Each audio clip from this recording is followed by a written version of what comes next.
Salve, salve galera, Frank aqui e hoje nós vamos aprender a criar a nossa primeira classe em Java e alguns conceitos importantes para se trabalhar com orientação a objetos, beleza? Vem comigo aqui. Show, estou aqui com o mesmo exemplo que a gente construiu na aula de ontem, tá? Mas o que eu vou fazer aqui, ó?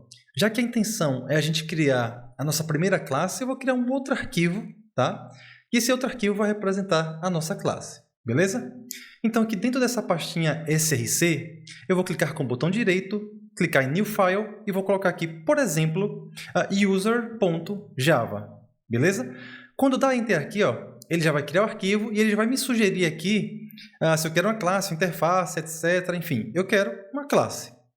Perceba, e eu comentei ontem, a importância da classe ter o mesmo nome do arquivo.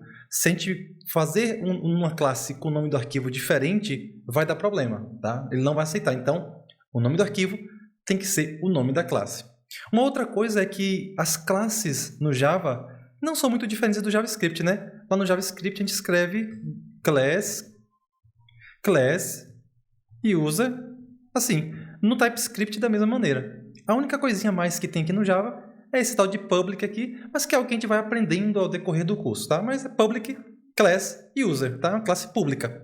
Show, que pode ser utilizada por toda a aplicação. Beleza.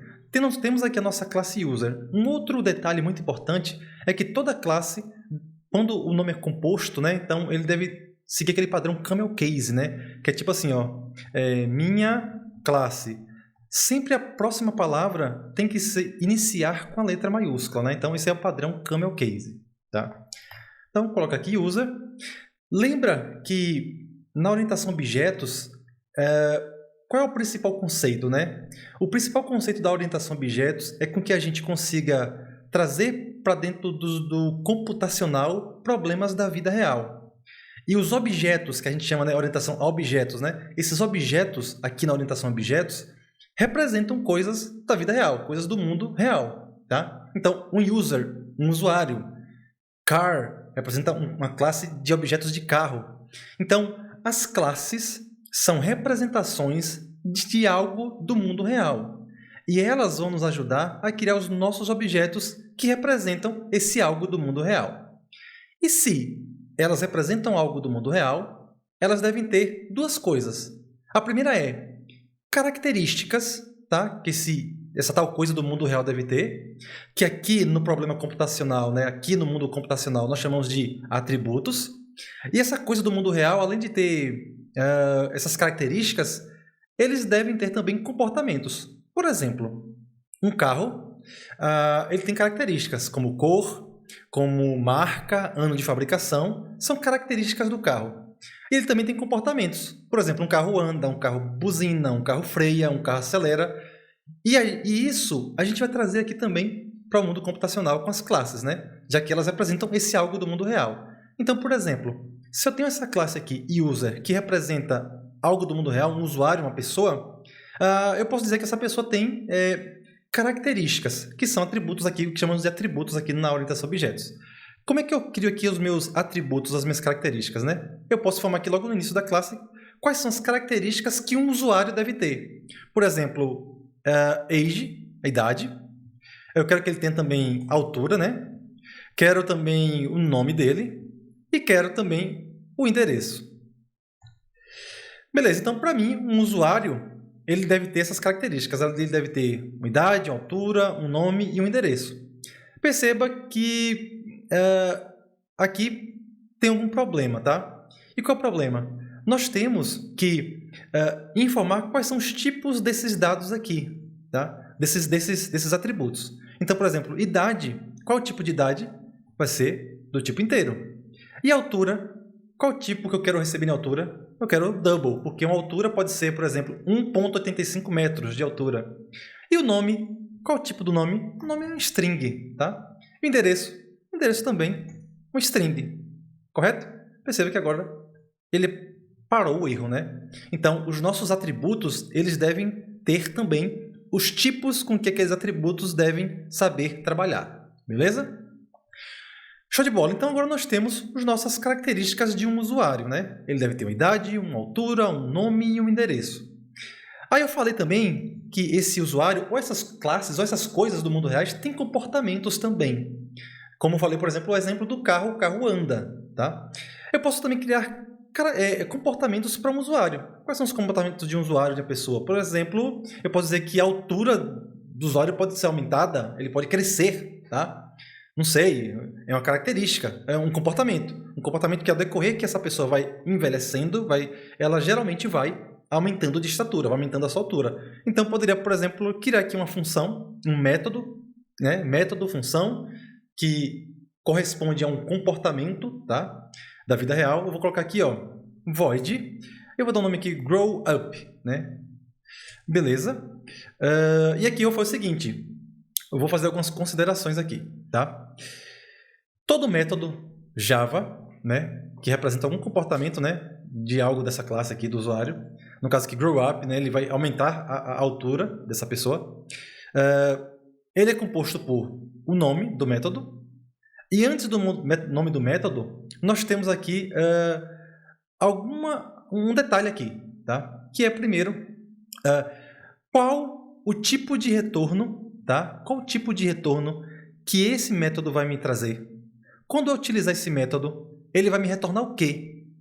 Nesse caso aqui, eu estou informando que alguém que usar esse método não vai ter retorno nenhum, void, vazio. Mas eu poderia dizer que alguém, quando usar esse método, vai ter como retorno uma string, tá? Ou então vai ter como retorno um inteiro. Ou então vai ter como retorno um double. Beleza? Então, por exemplo, se eu digo que esse método deveria retornar um string, ele teria que retornar uma string, correto? O resultado desse método deveria retornar um string. Mas se eu digo que é void, vazio, ou seja, ele só vai executar alguma coisa, mas ele não vai me retornar nada, então não preciso retornar nada. E o que esse método vai executar? O que esse método vai fazer? Ele vai adicionar uma altura aqui no usuário, tá? Então, como é que eu acesso agora essa propriedade, height aqui, e adiciono uma altura, adiciono um valor a mais, somo um valor a mais?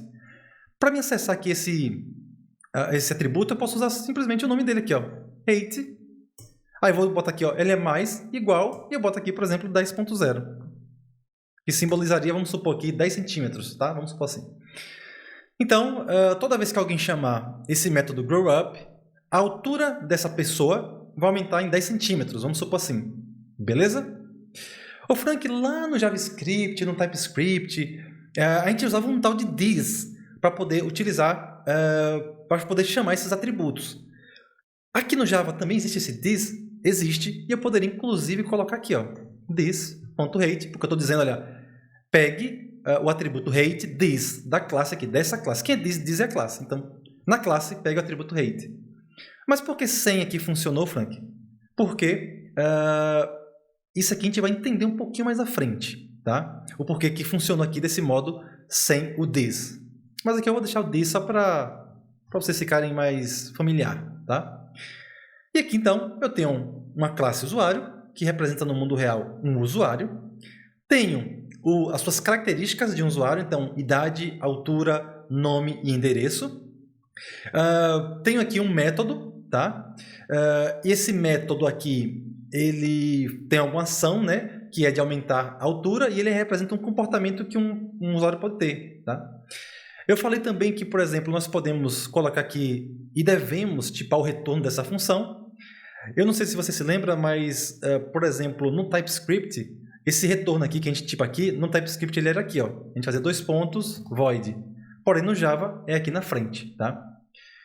Uma outra característica que a gente pode colocar aqui nos métodos é o que a gente chama de modificador de acesso, tá? O que é um modificador de acesso? É um parâmetro que a gente coloca aqui antes do tipo, então aqui é o nome da função, aqui é o tipo que ela retorna, e antes do tipo que ela retorna eu posso colocar ainda uma outra informação, por exemplo, public, ou por exemplo, private, tá? Ou por exemplo, protected, ou default, tá? Se eu não coloco nada, por padrão ele já assume que é default, tá? E o que é default? Default eu estou dizendo que quem chamar essa classe user vai ter acesso ao método growUp, desde que essa classe esteja dentro do mesmo pacote aqui da outra classe que vai chamar. Tá? Então, se eu tiver uma outra classe Java aqui na minha aplicação que usa essa classe user, se ela estiver dentro do mesmo pacote aqui, ela consegue usar. Mas se ela for externa, em outro pacote, ela não vai conseguir. O public, o que é o public, né? O que é o public? O public, eu estou dizendo que todo mundo que chama a classe user vai ter acesso a usar esse método growUp. É público. Todo mundo de dentro, de fora, todo mundo pode fazer acesso a esse método aqui. E o private? O private, eu estou dizendo que somente a própria classe pode usar esse método. Então, só conseguiria usar o growUp dentro de um outro método aqui, eu conseguiria utilizar o growUp, mas nunca de fora da classe. Tá? E o protected quer dizer que eu só posso utilizar essa função também dentro do mesmo pacote ali. Tá? Ou através de herança, lá, né? A gente poder fazer um extends. Então, se alguma classe fazer um extends aqui, ela consegue utilizar também se tiver protected aqui. Beleza? São as duas formas de se usar. Mas eu vou deixar por enquanto default. É o suficiente para a gente, eu não quero aqui. Tá? Por enquanto está tranquilo. Show de bola. Agora, como é que a gente utiliza, né? Eu já tenho aqui minha classe user, com as minhas características e os meus comportamentos, o meu comportamento, digamos assim. Como é que eu faço uso dessa classe, né?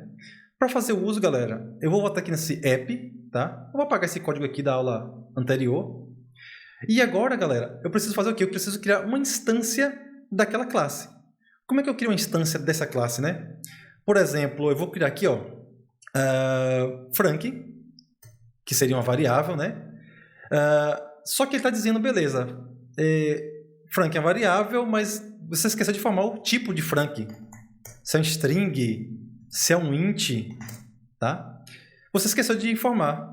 Só que eu preciso criar uma instância desse user, correto? Como é que a gente cria instância, né, de uma classe? Lembra lá no TypeScript ou no JavaScript como é que a gente cria? Para criar uma instância, a gente fazia assim, olha, no JavaScript ou TypeScript, né? Const, sei lá, user, bota assim, const user é igual a new user. Não é assim que a gente cria uma instância de uma classe lá no TypeScript, JavaScript? Aqui é a mesma coisa, tá? Só que, o que acontece, né? Aqui eu sou obrigado a tipar essa variável com inteiro ou com string. Mas só que qual tipo aqui corresponderia a dizer que esse usuário poderia receber essa classe? Entende? Se eu tenho que informar um tipo na hora de declarar variável, qual desses tipos aqui, string, int, boolean, casa com armazenar uma classe? Então, nenhum, galera, desses aí. Para isso, eu vou ter que dizer o seguinte, olha, que essa variável user, que recebe essa instância da classe, ela é do tipo user. E aqui eu vou dar um enter. Então, a minha classe user, tá? A minha variável user, ela é do tipo user. Então, ela recebe o user e ela é do mesmo tipo de user. Então, eu tipei minha variável com a classe, sabe? Show de bola. Vou salvar, né? Dei uma salvada aqui. O que eu vou fazer, né? Agora que eu tenho uma instância dessa classe aqui dentro, eu posso, por exemplo, pegar a altura desse usuário. Ver qual é a altura, né? Vamos ver qual é a altura que ele inicializa. Então, eu vou dar um salt aqui. Opa! E vou pegar assim, user. Aí aqui aparecem as propriedades, né? User.age, altura. Eu quero saber a altura desse usuário que eu acabei de criar aqui em cima, né? Estou criando um novo usuário. Vou rodar. Vamos ver, acontece 0.0. É normal. Por que 0.0, galera? Porque ele inicializou vazio e, por padrão, aqui o Java coloca ele com um valor 0. Como ele é um boolean, um double, né? Um double, ele tem uma casa decimal, então 0.0, né? Então, beleza. Ele tem aqui a altura. Se eu quiser, por exemplo, usar aquele método aqui, ó, growUp, para poder adicionar a altura, vamos ver o que a gente vai fazer? Eu vou dizer, ó, user.growUp. Então, quando eu acessar esse método growUp, pedir para ele executar, ele deve adicionar mais 10 na altura. Então, aqui embaixo eu vou dar um outro systemout no user.altura. Então, eu quero ver a altura antes, como ela inicializa, Eu estou pedindo para depois ela adicionar uma altura lá no usuário, né? Executar esse growUp, que vai adicionar aqui ó, uma altura ao usuário, né? E depois eu quero ver como essa altura ficou, né? Depois de ter executado isso aí. Vou salvar, vou dar um run. Beleza? Aqui. Então ela inicializou com 0 e depois que eu fiz o growUp aqui, quando a gente imprimiu de novo a altura era 10. Beleza? Show de bola. Massa, né, galera? O que eu posso fazer aqui também? Por exemplo, eu posso colocar valores, né? Nos outros atributos aqui, por exemplo, como nome, endereço. Então, eu poderia fazer, por exemplo, ó, user.name é igual a Joaquim. Tá? Aí, aqui eu poderia perguntar o seguinte, ó. Qual é o nome do usuário, né? User.name. Então, aqui eu dei o nome para o usuário e aqui eu estou perguntando depois o nome dele, né? Vamos ver? Aqui, Joaquim. E assim eu poderia fazer para todos os atributos que eu quisesse aqui, tá? Show de bola. Massa. Vamos colocar aqui também o seguinte, vamos colocar aqui um user.address. Eu vou colocar aqui estado Bahia, ponto e vírgula, deixa eu botar aqui, ponto e vírgula aqui também. Estado Bahia, traço, cidade, Iaçu, traço, rua, Rui Barbosa. E número, sei lá, bota aqui o número, número 10. Então, eu estou adicionando aqui na propriedade endereço ó, da classe, tá vendo? Esse valor aqui. Então, vamos perguntar aqui agora, né?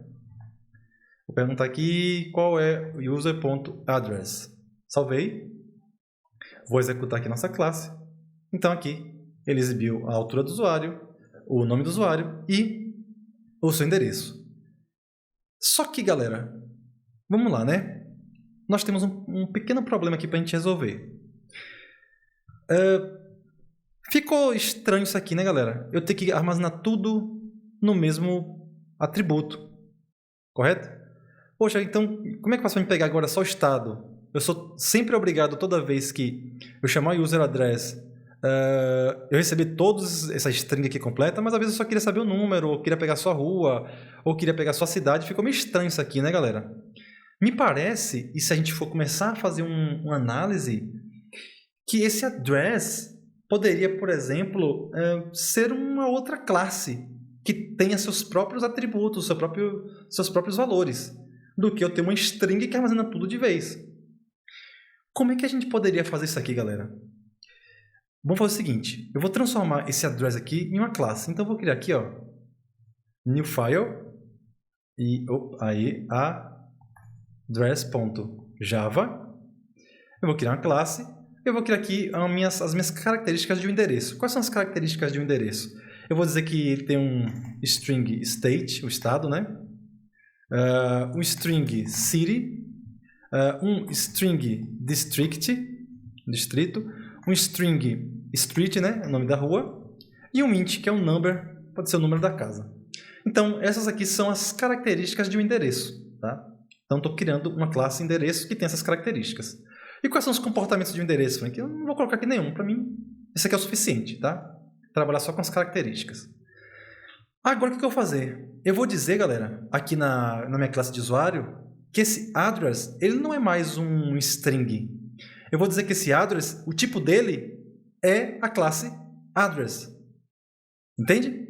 Então, eu vou dizer que o tipo do endereço aqui do usuário não é mais string, mas sim o tipo dele vai ser address. Exatamente como a gente fez aqui na variável aqui, ó. Em vez de dizer que nossa variável user é uma string, alguma coisa assim, estou dizendo que o tipo dessa variável user é uma classe usuário, que é o que ela recebe aqui. Então, vamos fazer o seguinte. Vou tirar aqui string e vou botar address. Salvei. Beleza, então. Estou dizendo agora que address aqui, na classe do usuário, é do tipo address, que é a minha classe aqui, né? Agora, se eu volto aqui, ele já diz que está errado, ó. Diz que está errado. Porque está dizendo, olha, é o seguinte... a gente não consegue converter essa string que você está colocando aqui para o tipo address. Porque agora esse user address não é mais uma string. Ele é do tipo address. Ele recebe uma modelagem do tipo da classe endereço. Como é que eu faço para resolver isso aqui? É fácil. Ao invés de eu dizer que user.address recebe uma string aqui, ela recebe um new address. Pronto, agora sim, eu criei um endereço. Agora deixa eu apagar só isso aqui, galera, para a gente ir construindo aqui. Legal. Então, beleza. Então, eu estou dizendo agora que eu crio meu user address aqui na linha 4. Depois que eu crio meu user, eu estou dando um nome para ele. Estou criando um endereço para ele. Porém, esse endereço ainda está vazio, né? Porque ele vai criar só a modelagem, que é o esperado pela classe user, né? Que ele seja do modelo da classe address. Mas esses atributos aqui ainda estão vazios. A gente pode colocar valores nesse atributo. Como é que a gente vai fazer aqui, galera? A gente vai fazer o seguinte, olha. Eu vou dizer o seguinte, ó, vamos fazer aqui para ficar melhor. Eu vou apagar isso aqui e vou dizer o seguinte, eu vou criar uma variável aqui chamada userAddress, que ela é do tipo address. Escrevi certo, galera? Escrevi certo. Address. Escrevi. Então, ela recebe o new address. Beleza, então criei aqui uma instância da minha classe de endereço, né? E coloquei aqui dentro desse userAddress. Aí eu posso colocar agora assim, ó, userAddress ponto cidade é igual a Iaçu, userAddress ponto distrito é igual a centro, userAddress ponto state é igual Bahia, não é vírgula não, ó. Aqui é ponto e vírgula, userAddress ponto number é igual ao número da casa aqui, 10, e userAddress.street, rua. Vou botar aqui, Rua Rui Barbosa. Deixa eu colocar só maiúsculo aqui, tá? Barbosa.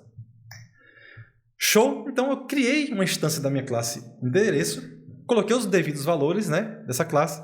Agora, eu posso dizer assim, ó, que o user.address é igual a userAddress. Por quê?